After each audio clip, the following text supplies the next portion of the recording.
And we're going live in 5, 4, 3, 2, 1.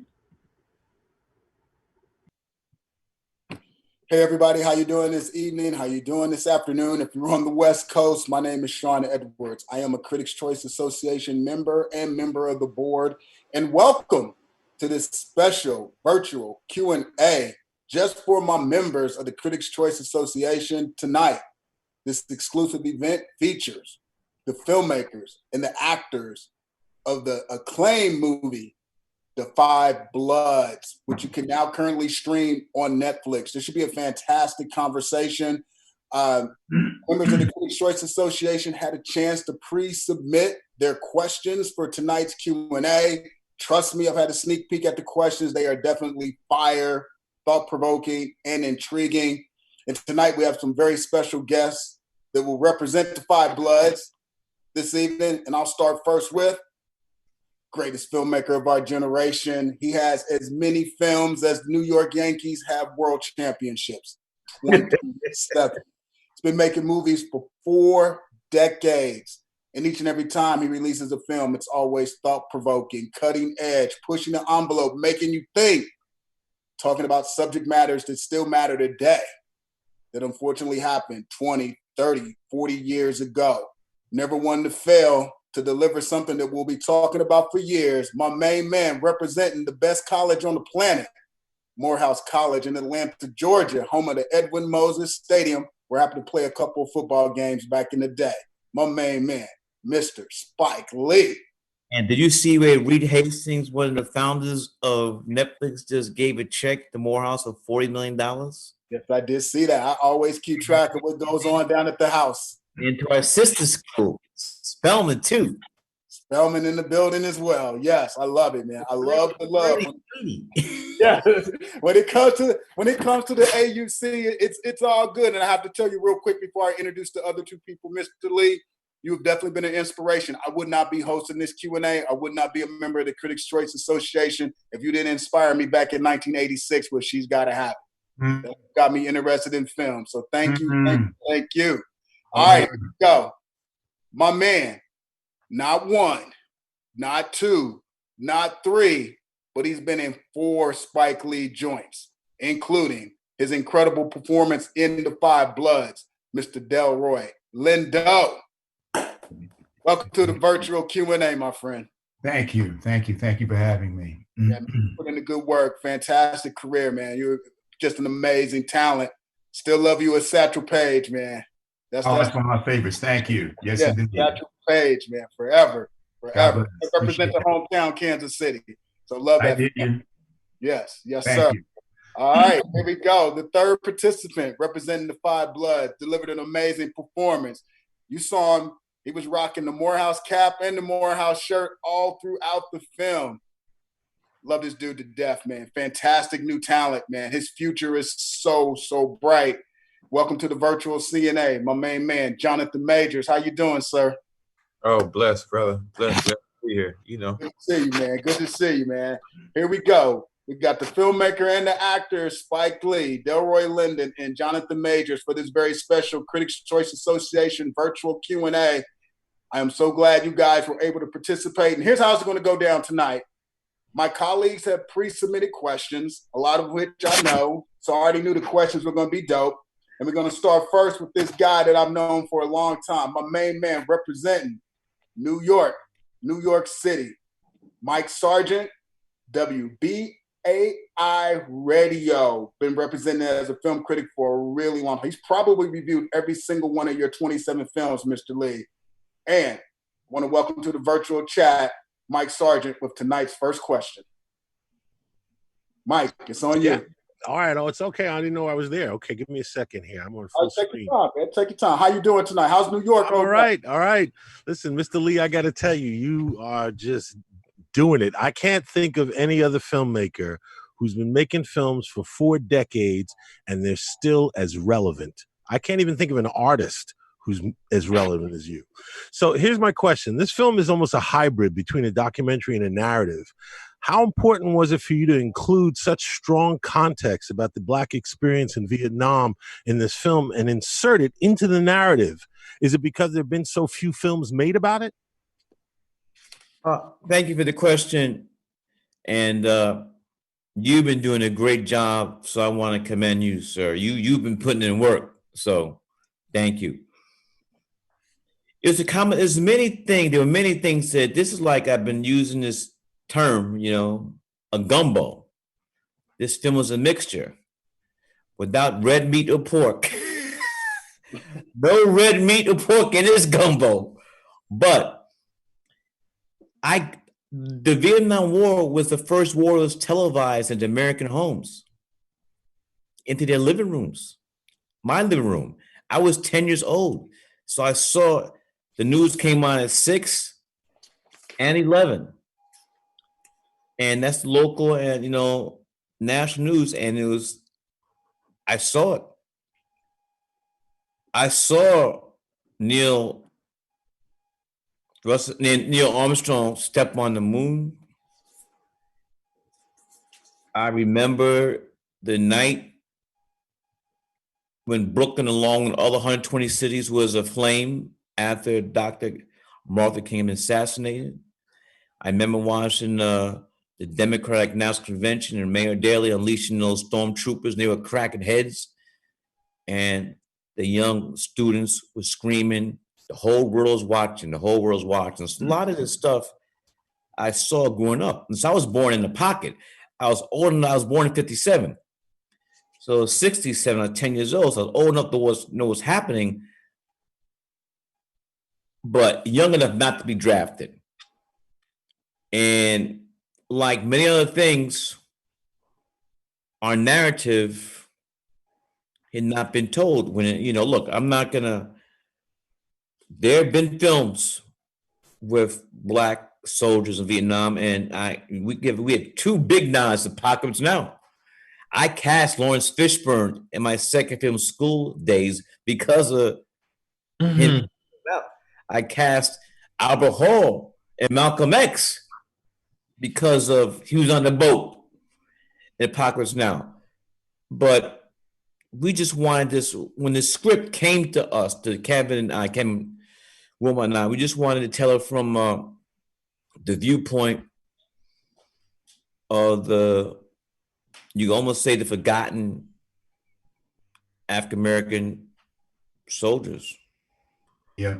And if I could really, I know I'm talking, I'm going to squeeze this up, but I'm on Instagram. And I've been amazed and deeply touched by how many people said, Spike, Delroy, they're talking about you. Mm-hmm. Your performance, Delroy. They were saying, Spike, when I saw this film, I was seeing my father, my grandfather, my cousin, and my uncle when they came back from Vietnam. They did not come back the same people that left. And a lot of them died of cancer from Agent Orange. Mm-hmm. You spray that stuff, it goes everywhere. And it ended up in the bodies of everybody where they sprayed that stuff. Mm-hmm. Mm-hmm. So that is, for me, that hit me. That let me know that this film is touching people. Amen.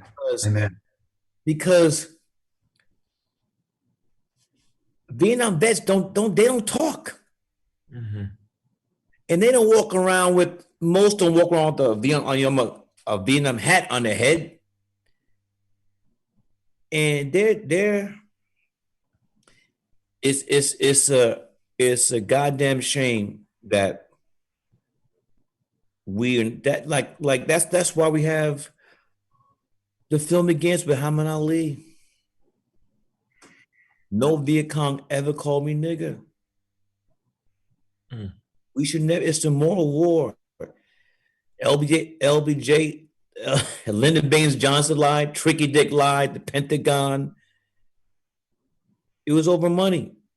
You know, people make billions and billions and billions of dollars, and we're still dealing with like the line. One of my best lines. Not I wrote it, but a war never ends.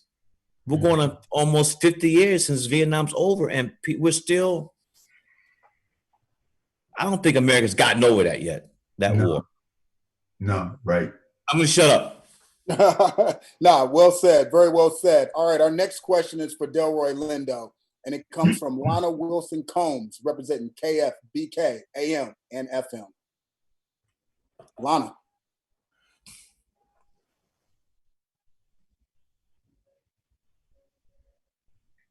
Lana. Lana, are you there?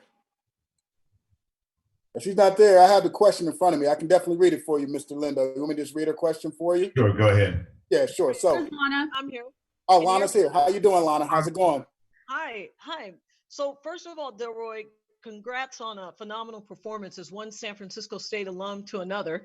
And your performance is soul stirring, to say the least. Tell me a little bit about what it was like working with Spike Lee and reaching or drawing for such a powerful performance that you gave from this. Thank you. Before I answer that question, I have to mention Clarke Peters, Isiah Whitlock Jr., and Norm Lewis and Chadwick Boseman, who made up our crew. Even though Spike and Jonathan and I are here representing the film, they were part of the ensemble. So just to give them a shout out and give them a nod. Working with Spike on this was another step in a continuum that started with Malcolm X, Crooklyn, and Clockers. And since we had matured 26 years since we'd worked together on Clockers, I felt that the regard that Spike has always had for me, has always demonstrated toward me as an actor, the professional regard, the creative regard was very much in place on this. Everything on this project was heightened because of the importance of the film, the special bond that we as the actors, along with Spike, created for the work that we did in front of the camera. And it felt from the very beginning, from the time that I received the script, it felt right, it felt righteous. And when we started doing the work, those dynamics were accentuated.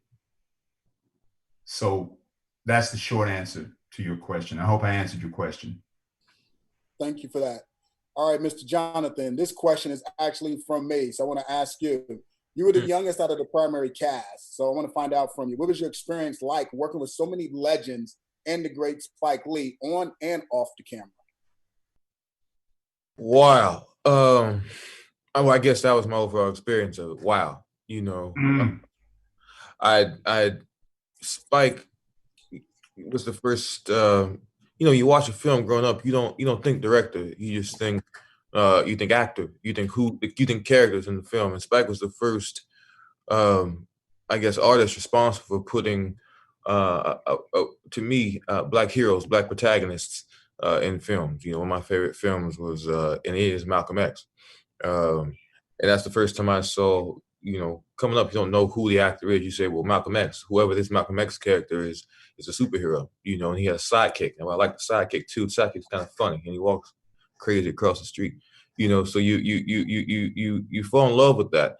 And then as I matured and really became, an actor, I began to watch him and follow, say, okay, this individual is responsible for this canon of work, is responsible for this part of the zeitgeist. And so that was, and then to be tapped by him became a, it just makes me smile now. You're joining a legend and you're part of his legacy. So that was on, off, during, and now with Spike. Delroy, Norm, Isiah, Clarke, those were like, I don't know if they're my uncles, the dads I never had, whatever they were, man. They were just my big brothers. They were everything to me, and I saw how they got on. I saw how they worked together, and the leadership that Delroy brought to the squad. It was cool. It felt like, and I've said it before, I'll say it again. It's like a select team. You all come from different places, and I had up next for whatever reason, and I got to join in, and that was my squad I was with. And it was the biggest honor when they threw the ball. It's like, oh, we playing now. It's on now. We're together. And so I learned a lot about artistry. I learned a lot about manhood, about the war stories to hear about what it is to be a Black man in this business. You don't get those from anybody else. And it's a particular type of Black artist that has enough humility and enough strength to hand it down to you. And I was with a group of fellas that did that. And so the script being what it was, that was amazing. To step into the role, to play with these fellas, to share my heart with them, for them to share it with me. There's proof for that. You can watch that. And I'll always have that. But what I carry with me mostly is Delroy came and saw my premiere for another movie. You know what I'm saying? That's how tight we became. Norm Lewis gave me voice lessons while I was there. Me and Spike is like, I can say me and Spike now, and I mean it. So it's been it's great. Now, and I'll shut up, but it's wow. As I said before, wow. Great answer. Great answer. Appreciate it. All right. Our next question from our Critics' Choice Association member comes from Jennifer Marin, representing AWFJ, and her question is directed toward Mr. Lee. Jennifer, how you doing?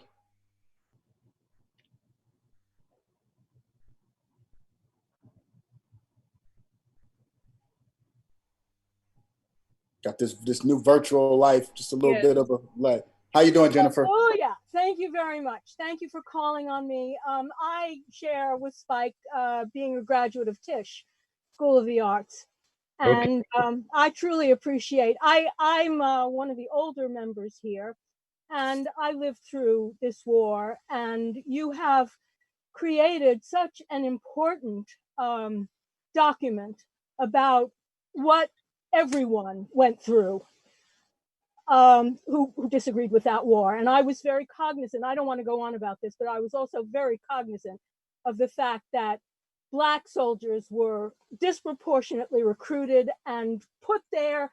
And some of them, I was actually teaching theater workshops in jail at the time. And a lot of the guys were Vietnam vets who had to go to Vietnam in order to avoid going to jail in the first place. So, I mean, a lot of the details that you raised really brought all of this home to me. And I think it's extremely important that young people today know about this, because they don't. And I think you've really given us an extremely important history lesson. My question is, you're welcome, and thank you, really. My question is, we were protesting back then, we're protesting now. And I wonder whether you see whether there is, in your opinion, a difference in the quality or in the impact in how we're approaching things, whether we have greater hope now of long-term change than we were successful in doing back then. And also want to ask you how you feel film impacts the possibility of this change. Thank you for the question. I was alive, during the what was going on during the Vietnam War, as I said before. But what's different for me is when I watch CNN, I'm seeing people all over the world chanting, shouting Black Lives Matter who aren't Black, who aren't brown. And that, for me, that speaks directly to the power or that horrific, graphic last 8.5 minutes of the life of King George Floyd.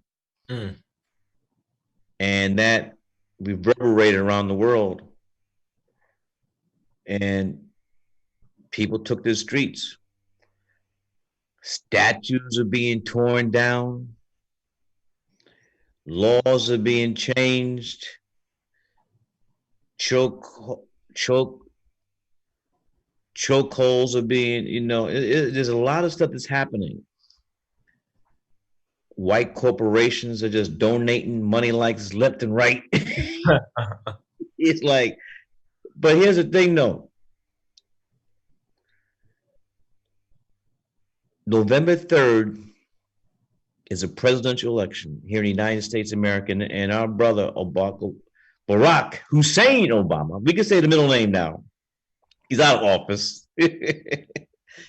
He said this is going to be the most important presidential election in history of the United States of America. Mm-hmm. I'm going to take that a little further from Brother Barack. I'm going to say this is going to be the most important presidential election in the history of the modern world, not just the United States. Because if this guy, Agent Orange, gets 4 more years, the world is in peril. Mm-hmm. So we gotta be mobilized. We gotta mobilize. We gotta register to vote, and we gotta show up. And I really do think that these young people I see on the streets marching, they're voting. I know Bernie might have been that guy, but they are gonna vote. Amen. Mm-hmm. And very quickly, I know we don't have a long time because I said this earlier. Someone asked me, "What is the power of film? Can film change?" And this is my answer. I did a documentary film called 4 Little Girls for HBO, which is about those 4 beautiful, wonderful Black girls whose bodies were blown apart by a hate crime, dynamite planted by the Ku Klux Klan.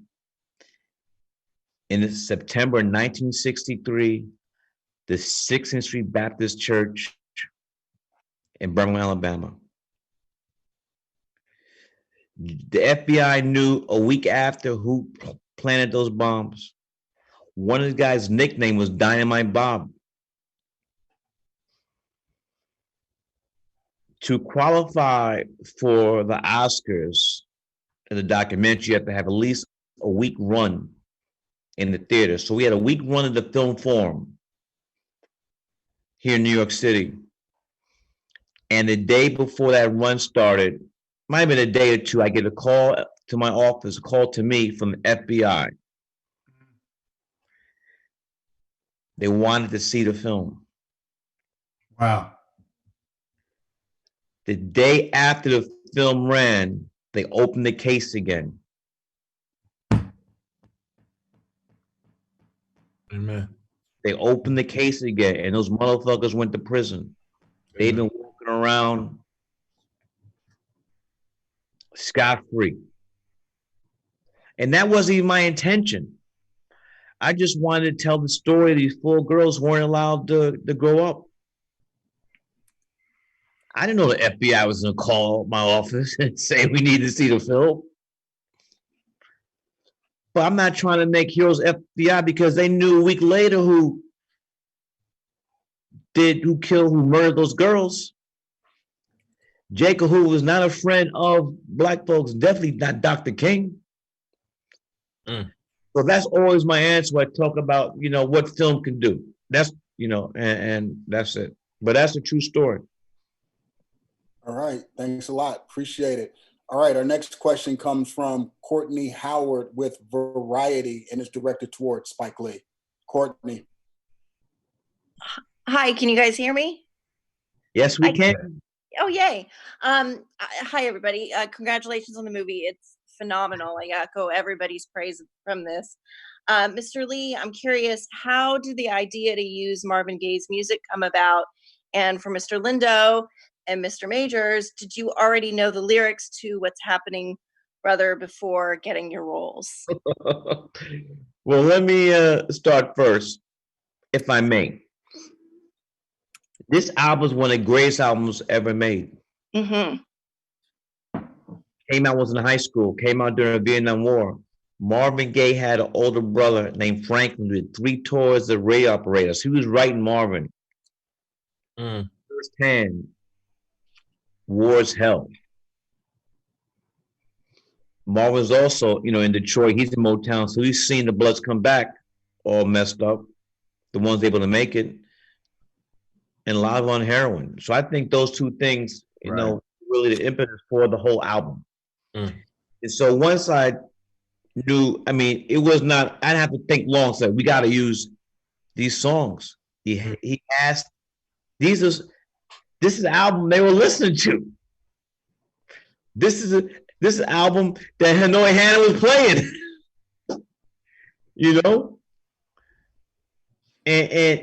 And by putting them in the movie, his voice, his humanity, his heart, his songs are another character.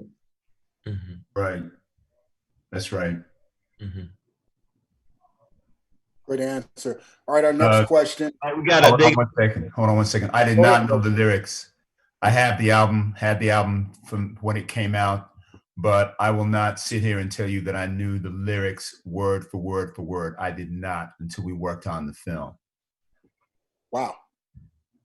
Incredible. Jonathan, weigh in. Yeah, I didn't know the lyrics.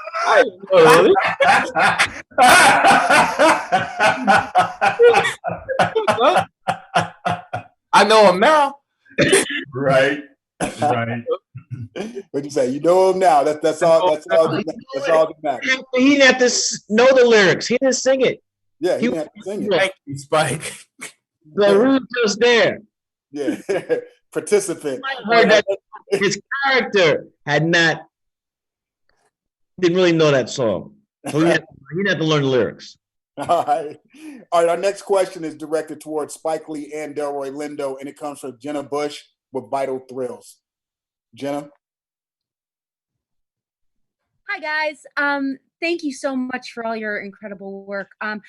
I was wondering about the amount of research you guys did into PTSD and what, veterans that you spoke to and things like that. Delroy. I started with 2 of my cousins, both of whom were in Nam, and both of whom have struggled with PTSD. One of my cousins more so than the other. I was working on the East Coast. They came to my home and they just sat with me and shared their souls with me. I recorded, I made notes, and I watched them. They were the first 2 vets that I spoke with. I then was introduced to a number of other vets. I spoke with them more broadly on the phone. I met with my cousins in person, but the other vets, the additional vets, I spoke with on the phone. They shared with me more broadly their experiences in Nam, less about the PTSD. Then I had the last person that I spoke with was a retired major, a sister, an African-American woman who retired as a major. She was in the Iraq War. She spoke with me at length about PTSD. I then read books. I went back and read Bloods, the book that I had read when it first came out. Spike gave all of us an additional copy when we got to Thailand. 2 vets came in and spoke with us. Name of the book. Say it again. Say the name of the book. Bloods. The book's called Bloods, edited by Wallace Terry. Oral history, verbatim accounts by Bloods, vets who were there. I read that again, and then Spike gave all of us an additional copy. I looked at documentaries, went back and looked at Hearts and Minds, a film that won the Academy Award in the mid-1970s. We then had 2 additional vets who came in while we were in rehearsal and spoke with us. All of those things formed the foundation for my entrance into the film, but specifically gave me an education regarding the condition of PTSD. My research was done with reading a lot of books, watching a lot of documentaries, and looking at carefully curated films about Vietnam. Before the picture was locked, that meaning that the editing was done, we had 4 separate screenings here in New York for Black and Puerto Rican vets. we did it. We got them through the Association of Black Vets, and it was amazing, amazing screenings. These guys were like 16, 17. It was early. It was very easy back then to forge your birth certificate. So they loved the film, and I made it for them. So that was for me the validation that they loved the film, and they all said, "Spike, what took you so long? You know, we've been waiting." And the screens were very moving. Every screening, there were some brothers had to get up out the theater and go in the lobby and compose themselves. They were laughing. They were crying. The explosion in the film, they were jumping up. Yeah. Remember? Yeah.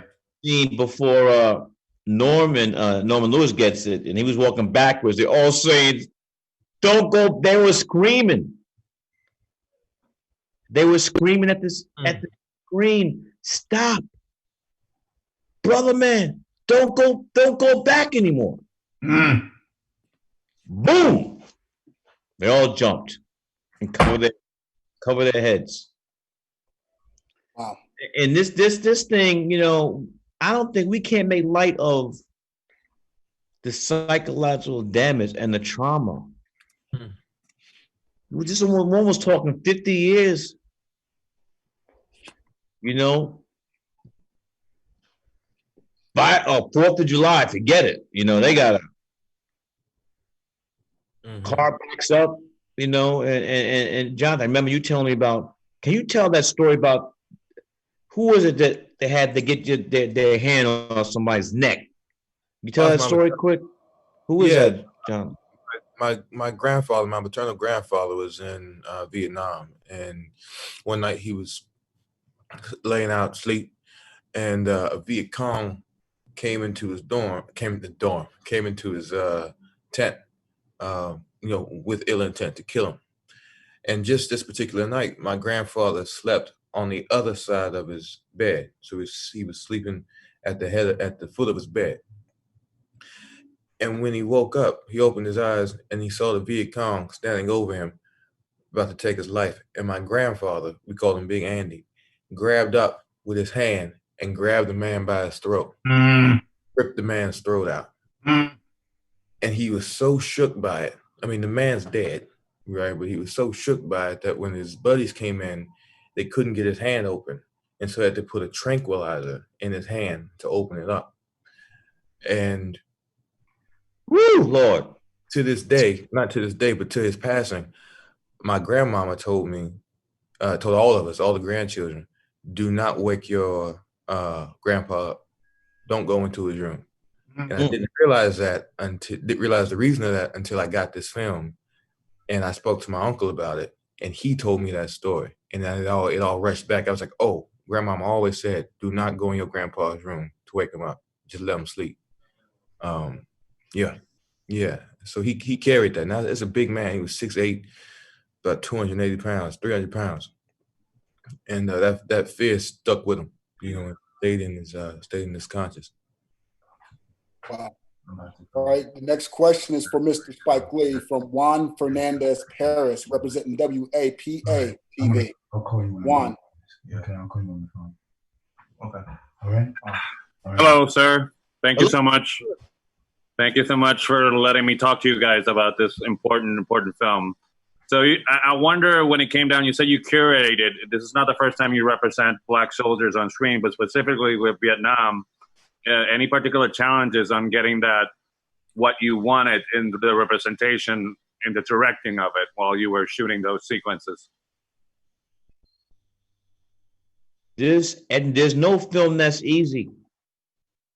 And I will say that doing the battle sequences for the World War II film I did, Miracle St. Anna, really helped me do the battle sequences for this film. So I had some experience doing it. We had a great military advisor who was in Vietnam, who never really told us what he did in Vietnam. You know, whatever he did, he still can't talk about it. Mm-hmm. And I left it alone because, once, he made it known like he was up in it. So we just wanted to be authentic. And also we did not want to portray the Vietnamese people, the Viet Cong, as monsters. We did not want to dehumanize them. And some of these things people saying like the Viet, first of all, there's no Viet Cong in the modern part. There's the country is all Vietnam. Mm-hmm. So the Vietnamese people going after the gold, they're not the villains. Mm. For them, that gold is theirs. Mm-hmm. Like I said, Delroy, he said, it says USA in those gold bars. They said, He says, USA? They say, Dan Skippy. But for me, they're not portrayed as that goal is rightfully theirs too. Mm-hmm. So it's like that's why you have a shoe at the end, a shoe. Now the shady guy was the Jean Reno. Oh, and this is very important. Kevin Wilmot, my co-writer, we knew we had to have some French characters in this film. Why? Because France got their ass kicked by Vietnam before the United States did. They colonized that country and got kicked out. So it was a beautiful experience, and it's just been very joyful for the reception for this film, and people are just applauding the actors, and I love that when people give light and love to the acting, because it was not easy. It was 100 degrees almost every day. Mm-hmm. And we were up in the jungle, and the jungle has mosquitoes. Snake. Yeah. We weren't on a plane. Shout out to my Morehouse brother, Samuel Jackson. And we had a wrangler whose job was to keep us safe from snakes. And that wasn't like he was part-time craft services and part-time snake. No. His job was to keep cast and crew safe from snakes. Mm-hmm. So we were up in it. Mm-hmm. But everybody, that didn't stop us from what we had to do. We had a job. We're professionals. We're like, come on now, let's go. Let's go. We were ready. We were united. Look, I've been doing this for decades, but there was something about this film that was godlike. I mean, there was a spirit. There's so many things. I mean, we didn't know there was going to be a pandemic. This film is so current, people think like we just filmed it. For example, people say, did you go back and not reshoot, but shoot that Black Lives Matter scene? Mm. That's the first thing we shot. We shot that during pre-production. Mm-hmm. Not even, that was shot before the first day of principal photography. The Black Lives Matter scene was the first thing we shot. Wow.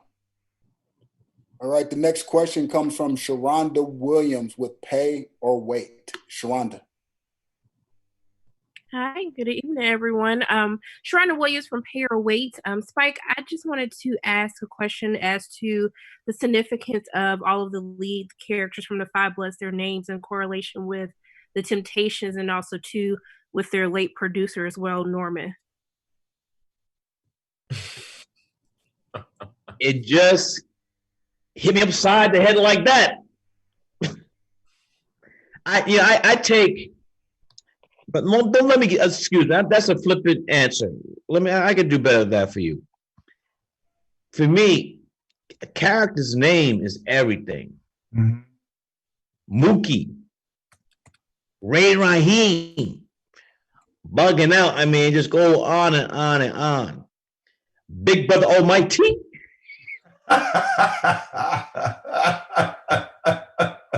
And so I love Motown. I grew up on Motown.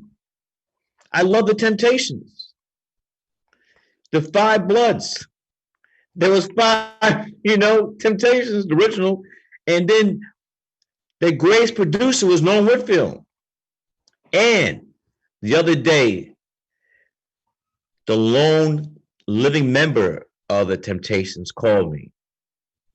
Otis Williams. And he was so happy. He gave me love. And here's the thing that's spiritual. He said, I'm not just calling to thank you on behalf of me. I'm calling to thank you on behalf of all my brothers who are no longer with us. Mm-hmm. He's talking about the other brothers, the Temptations. Mm-hmm.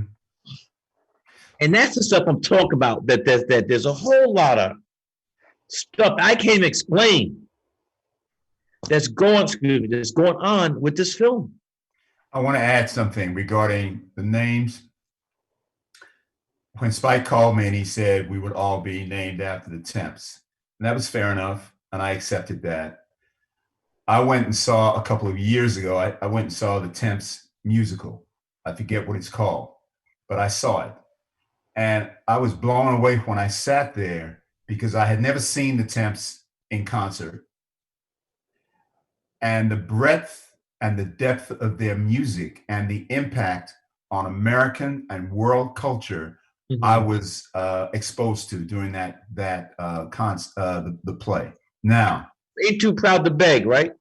Oh yes. God, Ain't Too Proud to Beg. It's called Ain't Too Proud. Ain't Too Proud. It's called. Mm-hmm. So here are, and I tend to take certain things for granted. But the fact of the matter is, the Temptations are an iconic entity. Mm-hmm. They are iconic.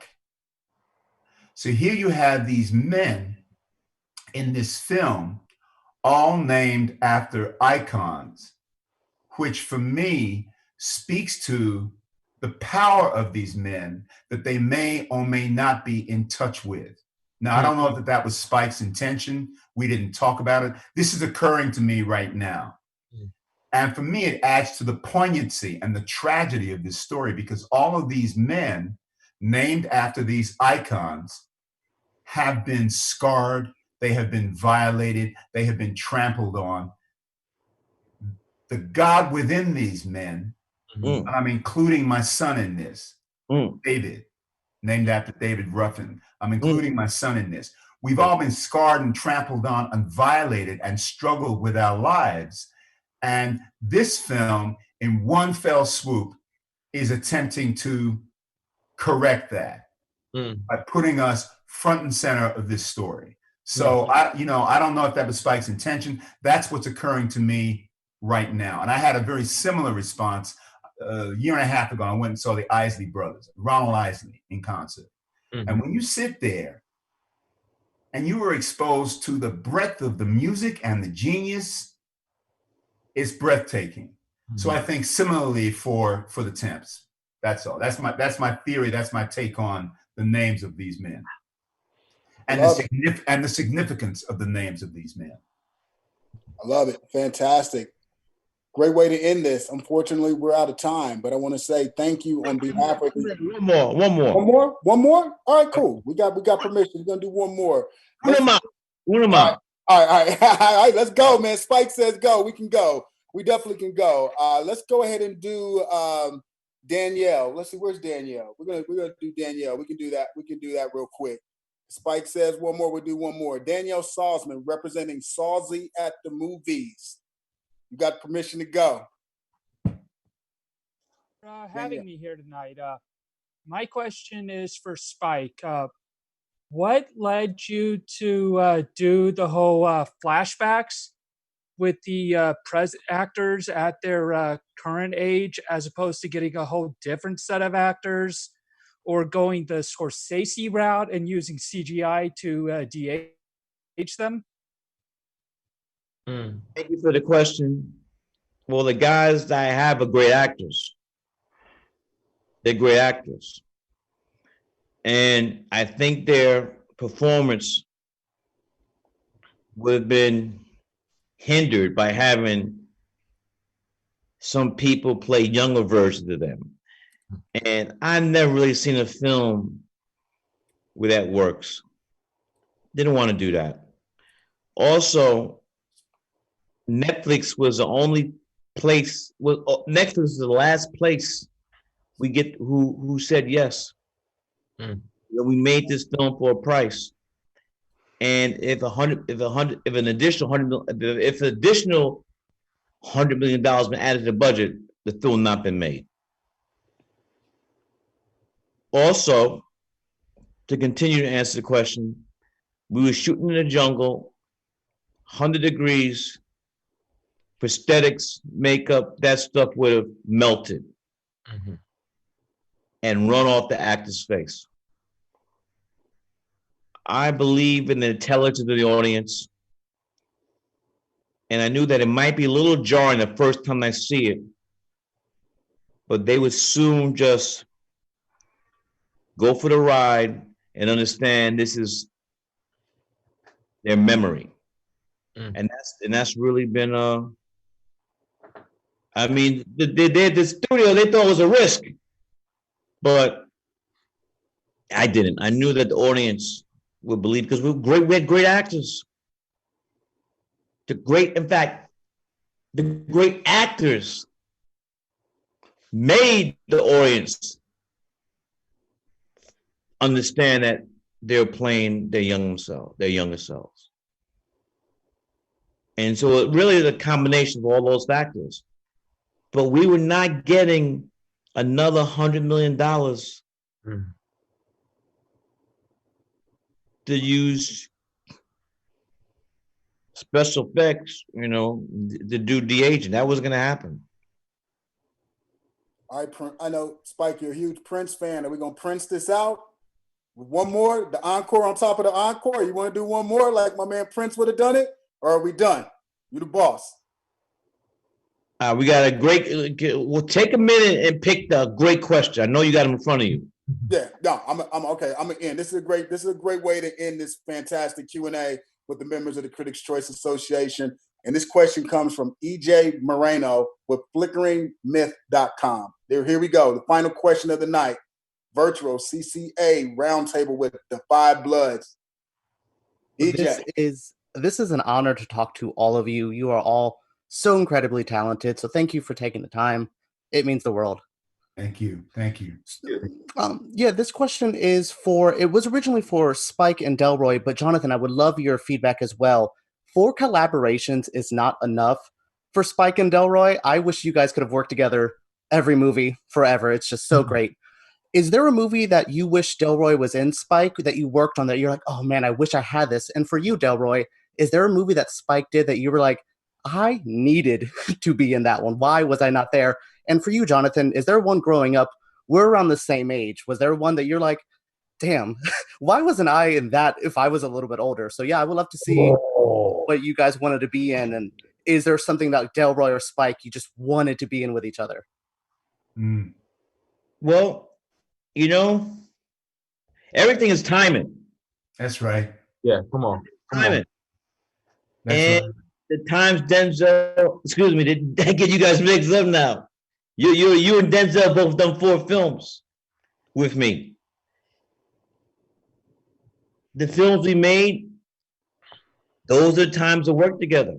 But the important thing is that the bond is still there. How many years ago did we work together? What's the year count? Clockers, 1995. Clockers. How many years is that? 25 years. We haven't worked in a quarter of a century. Mm-hmm. But you couldn't tell by his acting. Or our working together. It's true. Yes, I mean, you said it much better than me. No, you said it. Timing. You said timing is everything. And for me to answer that question, I feel would take away from the fact that the timing was right for the projects that we worked on. Mm-hmm. I've said to your colleagues, if I had to wait 25 years to work with Spike between Clockers and the Five Bloods, this was a fantastic one to wait on. And if somebody had said to me, look here, man, when Clockers wrapped, if they had said to me, look here, you're not going to work with Spike for 25 years, but I tell you what, the wait will be worth it, I would have said, bet, fine. When you get together in 25 years, you will experience something beyond the beyond. I would have said, bet, I'm down, okay, I'll wait. And that's the way it's turned out. So if I can add something, timing is everything. Delroy, let me ask you a question. Sure. Does it seem like it's been 20 years? Not at all. No, it does not. I until you brought up in one of the interviews, after I was like, God damn, it's been 25 years? Well, one of the journalists brought that up. You know, yeah. It didn't really occur to me. It really, on the real, man, it did not occur to me it had been that long. And it does not seem like 25 years at all. Not me either. Jonathan. I'm glad to hear them say that because, you know, it all lined up. You know, I think if... it all lined up. It all lined up. The Almighty. Yeah. The highest, and lined up. And there's some things that, you know, why even bother try to ask why? Leave well enough alone. Just leave well enough alone. It happens. Right? Yeah. You know, we're not in control of everything. Right. Clearly. Clearly. Yeah. Got to go with the spirit when you can, go with the flow. Right. And, you know, let it take you. Right. Amen. All right, gentlemen, this has been fantastic. Any final thoughts before we get out of here? You first, Jonathan. It's you know, the name thing got me. You were talking about the names.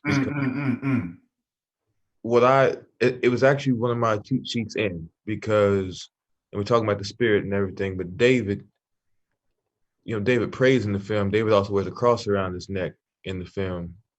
And David is best in the Bible, David is best friends with Jonathan. And I like that David is best friends with Jonathan. Secondarily, the line, the scripture says there is a love that's deeper than a brother. And that is in relationship to David and Jonathan. And when I saw that I was playing David, I said, well, that love he's speaking about is that connection between him and Paul. Oh, That's wow. He loves his father. You know, Come on now. Second, the last point was when I looked at that my father's name was Paul, it was filled with so much hope because, as we know, Paul was once named Saul, and it didn't work out too well for Saul. Come on, man. And Come on, man. Talk that talk. Talk that talk, bro. Yeah, Malcolm. Make it plain. Make it plain. Make it plain. So the connection I had to Dad, right, was based off that hope, you know, that I know he can be that fella. So when y'all were talking about that, I was letting grown folks have it, but I was just that was just I love that we had that conversation because it was such an important part in my process. And that's mine. Delroy? All right. I would have been proud. I would have been infinitely proud of being part of this project, no matter what. Period. The end. I was proud, and I felt gratified, and I felt affirmed when we wrapped because the process of making the film had been so special. Mm-hmm. The fact that critics now and audiences have supported and responded to the film so positively, you are now a part of the experience of this film. Yeah. And to the extent that I was lifted, and you better believe making this work, I was lifted. I was lifted. But you all now, in terms of your response, the critical response, the audience response, is lifting me and lifting us even further. So I'm lifted. I'm lifted. And I want to say just thank you and acknowledge to everybody who has seen this film, everybody who has seen and responded to the film. You're part of the uplifting of this experience. I'm lifted, man. I'm lifted in ways that I can't even articulate. So thank you for that, everybody, everybody. All right. I want to piggyback on, thank you, everyone. But I got to get this. I want to end this thing tonight talking about my brother, Delroy. Mm-hmm. I mean, Delroy, we've been rocking for a long time. Amen. Rusty and Archie. Yeah, man. Malcolm X played my real life father in Crooklyn, scary drug kingpin and clockers. And this is another chapter.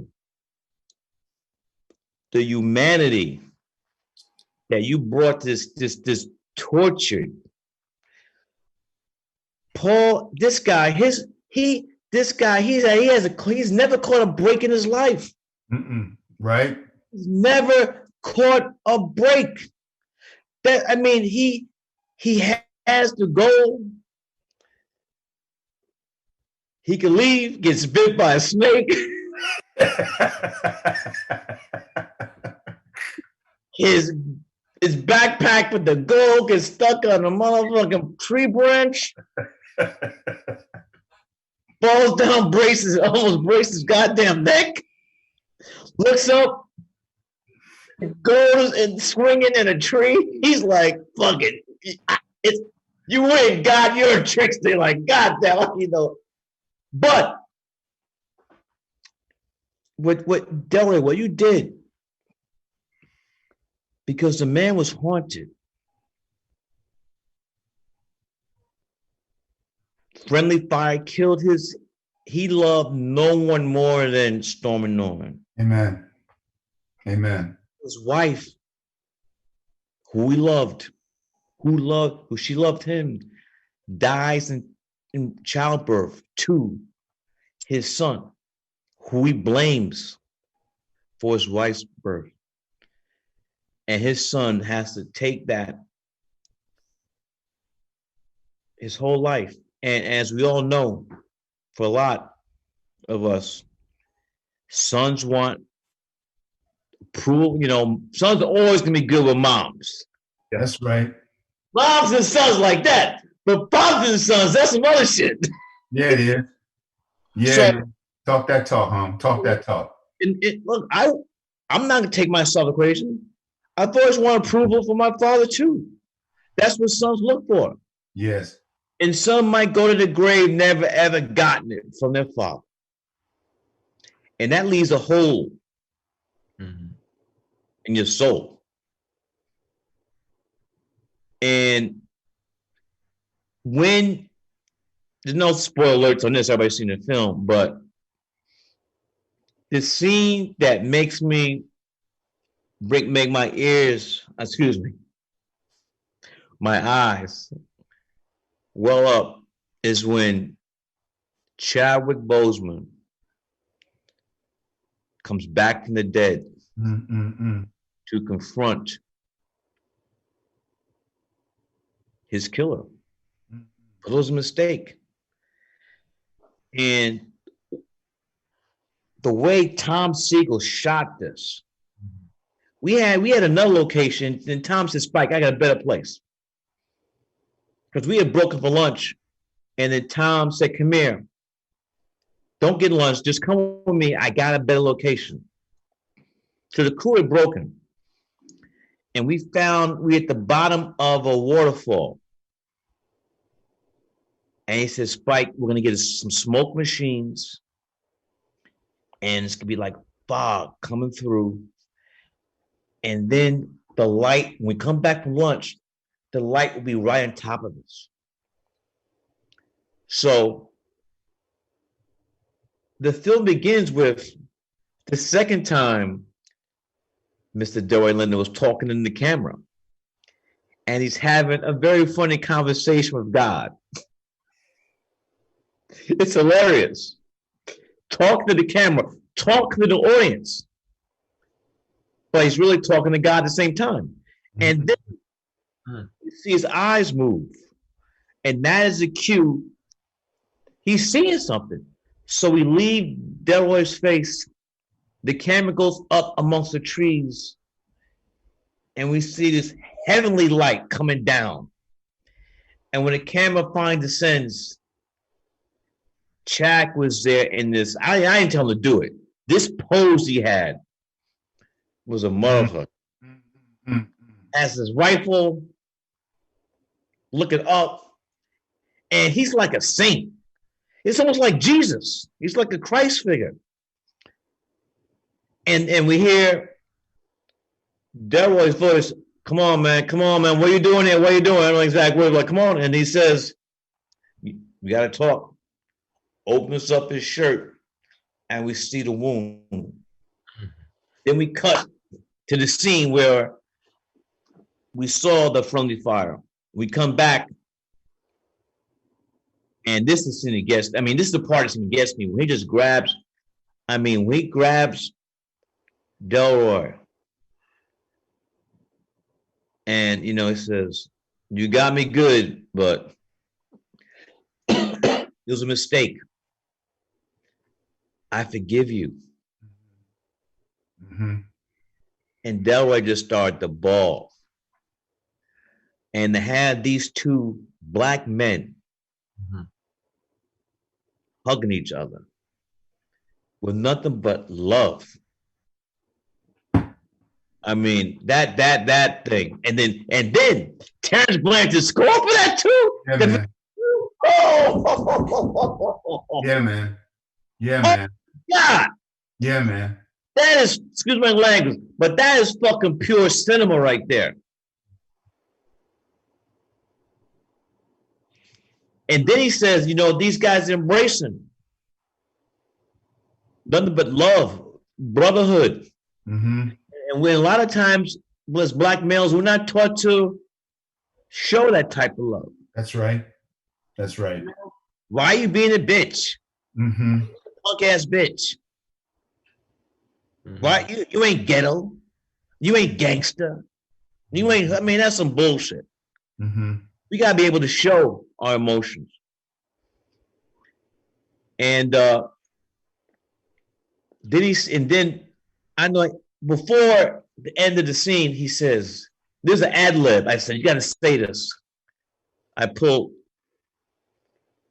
Chadwick aside. Said, "You gotta say." He says, we did it. Also, we did it in post production. We did ADR because we were shooting behind Chadwick's head, so we add anything.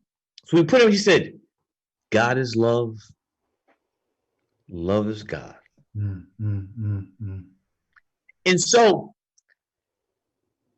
right after that scene, the hug, boom. Paul is digging a ditch.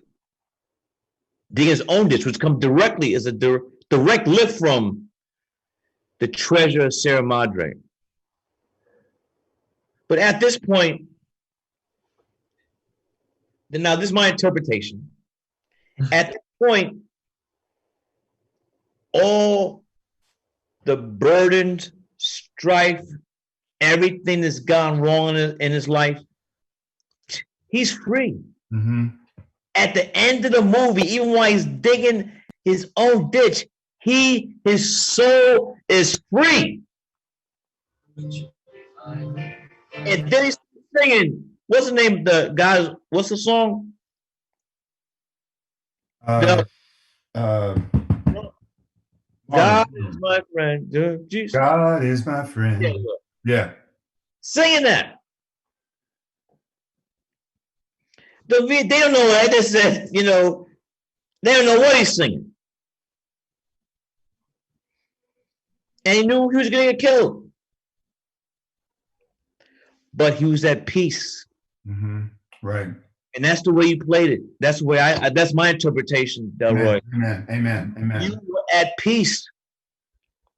Finally, after the whole 2 hour and 50 minutes, how the fuck long it is, including credits, this journey that you took us on, this sojourn, whatever you want to use,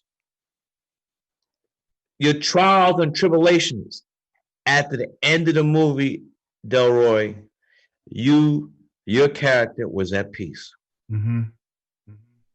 And you were open. You were gonna be laid side by side with your wife. That scene. That for me, that's what the whole movie's about. If I had to pick a scene, that reconciliation. Yes. Between these two. And Storm and Norman and Paul loved each other. No question. They loved each other. All the Bloods loved each other. But Paul and Storm and Norman, that was something special. Mm-hmm.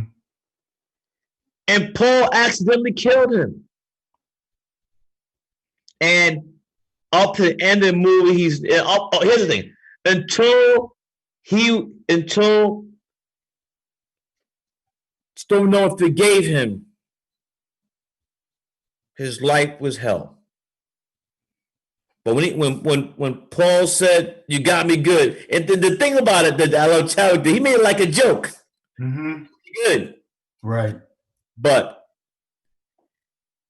he was like, "It was a mistake." Thank you very much. Appreciate the energy. Appreciate the passion. On behalf of all the members of the Critics' Choice Association, thanks a lot for participating this evening. And for all you dads out there, happy Father's Day. Good night. God bless. Stay healthy. Be safe. Oh, can I just say something real quick? Go ahead, Spike. Sunday, when I assemble for my family, as soon as I see everybody Sunday morning, Father's Day, Delroy, you know what I'm just going to say? What's that? I'm a motherfucker. This is Father's Day. I'm the motherfucker.